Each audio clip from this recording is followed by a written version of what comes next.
So I've been buying vending boxes of 1981 tops, and that's the cheapest way generally to get cards is with a vending box rather than wax packs or rack packs or anything else. The problem is, well, they have their own problems. I mean, there's a lot of times there'll be cards will be bent a little bit on the edges of the boxes. The corners can be dinged up, and so I decided to go ahead and get something else.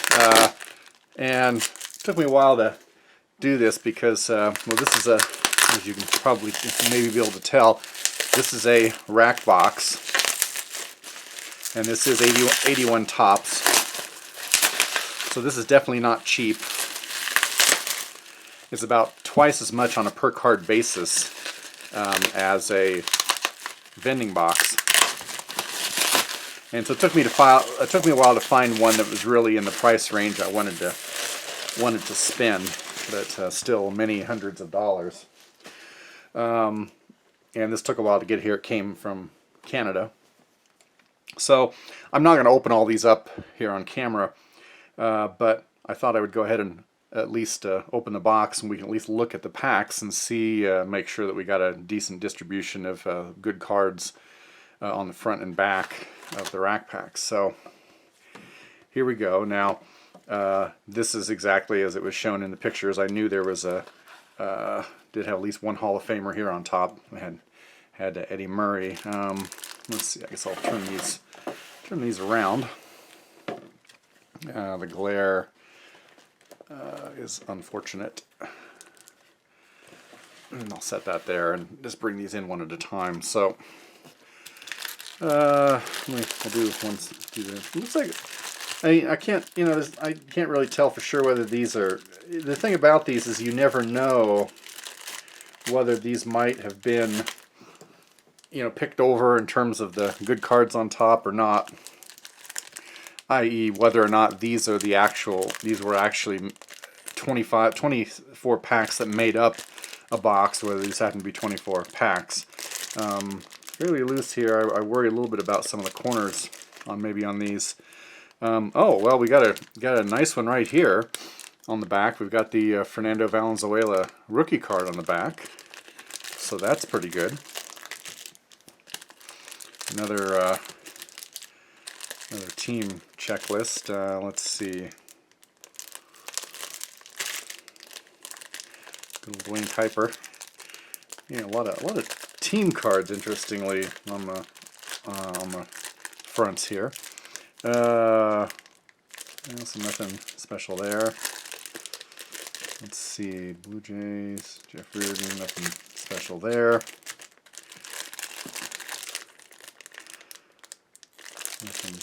Nothing there. Oops.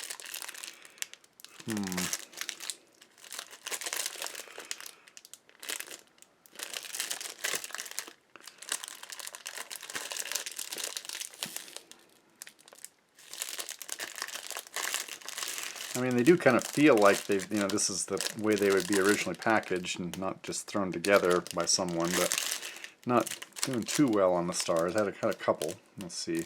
So nothing, nothing here.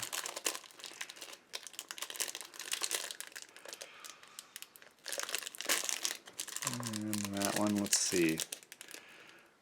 Okay, so we had a decent start there.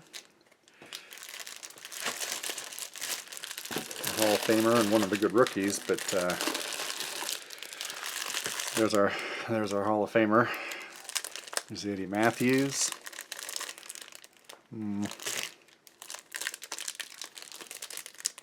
George Brett. Okay, another Hall of Famer. Gary Carter. Okay, another Hall of Famer.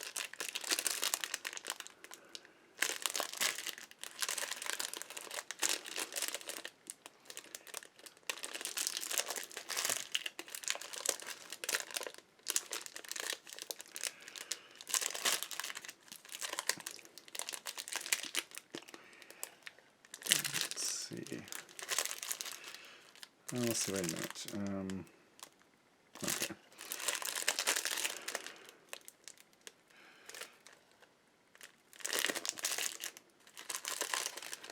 Here's a couple of team cards. I got Mike Schmidt.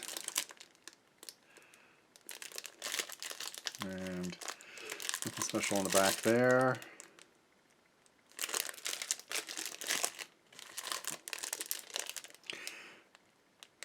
Nothing special there. And finally, so I had a few Hall of Famers here. So front and back, 24 packs. So there are six cards showing per pack. So that's 144 cards. So about, what is it, about 1/6 of the set, something like that. So I would expect maybe, you know, 5 or 6-ish of the really good cards, and I think that's about right. I guess maybe we had 4 or 5. I mean, so I mean we had the Valenzuela rookie, and we had a few Hall of Famers. I think we had 3 Hall of Famers on the front here. So we had the Schmidt, we had a George Brett, back here, right here. No, Gary Carter. Why did I say George Brett? Gary Carter, Eddie Murray. Wait, did I? Yeah, there's the George Brett. Okay, so yeah, I guess got about 5 of the good cards. So I guess that's probably about right. So no reason to think that this has been truly searched and went through, and it seemed to be packed. At least hypothetically, seemed like fresh packing. So I say this is pretty good. Of course, as usual, it'll depend. Got to see what's on the inside and see what kind of centering and corners and quality on all of these. But so far, so good.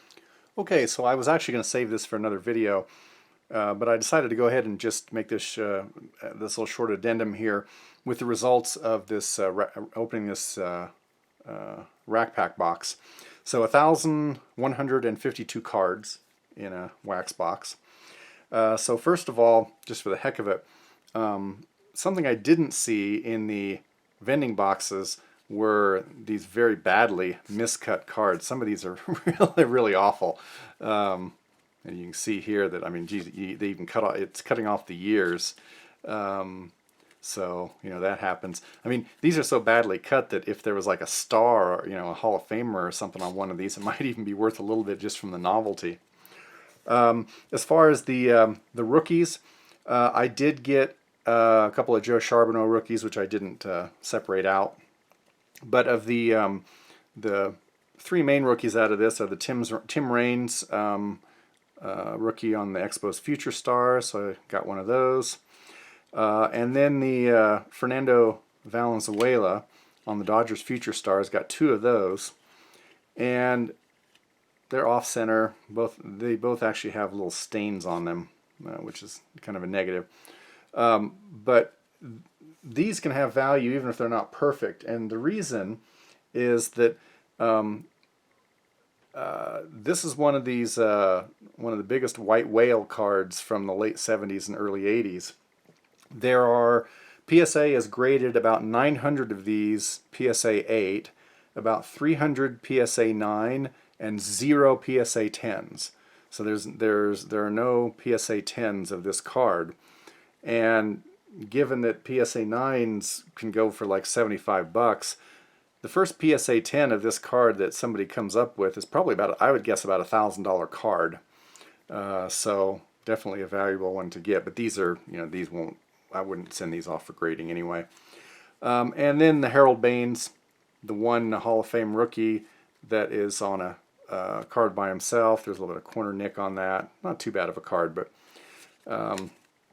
in general, these cards, the corners, I would say, are better than in the vending boxes. The vending boxes, because the way the cards are put in there, the cards can be a little bit offset from each other. Like we want to be high, low, and like that because of the way they're packed, and that can lead to corner damage. And also, they tend to get bent and bow a little bit in those boxes, whereas these the rack packs tend not. The rack packs are probably overall the best bet in this era for getting the most pristine cards. For Hall of Famers, they're the first 8 cards in the set. These are in numerical order. The first 8 cards in the set are leaders cards, and they all have a Hall of Famer on them. George Brett for batting average, Mike Schmidt and Reggie Jackson for home runs, Mike Schmidt again for RBIs, Ricky Henderson for stolen bases, Steve Carlton for wins and strikeouts, and 3 of those. Don Sutton for ERA, a couple of those, and then for the leading relievers, Raleigh Fingers for the Hall of Fame. Then we get into some base cards here. So got a couple Rod Carews, Carl Yastrzemski, Ferguson Jenkins, record breakers for Johnny Bench, Steve Carlton, and Mike Schmidt, Jim Palmer, Tom Seaver, Raleigh Fingers, Ozzie, got a couple of those.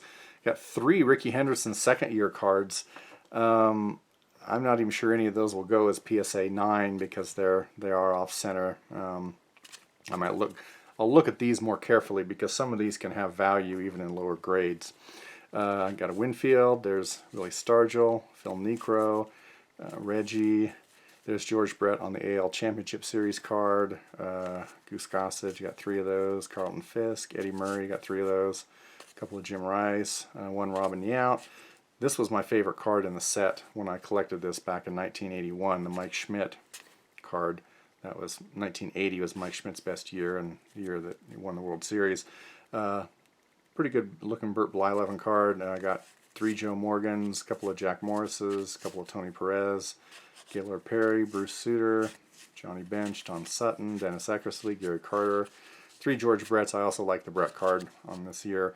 Ted Simmons, and a couple of Alan Trammels. And so I think I'd have to look, but I think probably is every single one, I think, of the Hall of Famers. And if I'm missing any, it may be missing 1 or 2.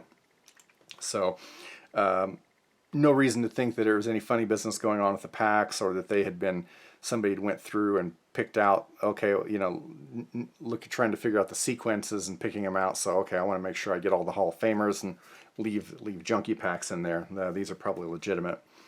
And in this stack, this is the stack of ones that I want to look at very carefully for the possibility that some of these I might try to send in to, and hoping they might make PSA 10. I mean, looking at these again, I can see some of these already I would probably reject, you know, depending on how I look at them in the light. But these are ones I just these are the best centered, and there wasn't an obvious flaw. But some of these will have surface flaws. Looking at them, you know, this one actually looks pretty good, this Ron Reed, but even then, there's a couple little white marks on there. There's a Willie Wilson, a Willie Randolph. Some of those look really good. Some of them don't look quite as good on second look. Most of those I'll probably reject, but some of these will, you know, could get submitted. And I'll have to double check on the Hall of Famers whether any are good enough to maybe submit, even though they're no chance of being PSA 10s.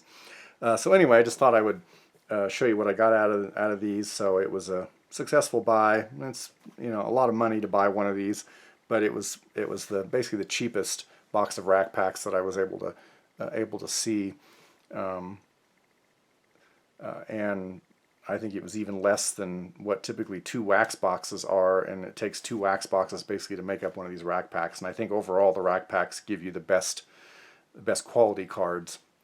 The vending boxes give you the most cards per dollar. Okay, so that's it for this time, and thanks for watching. See you next time.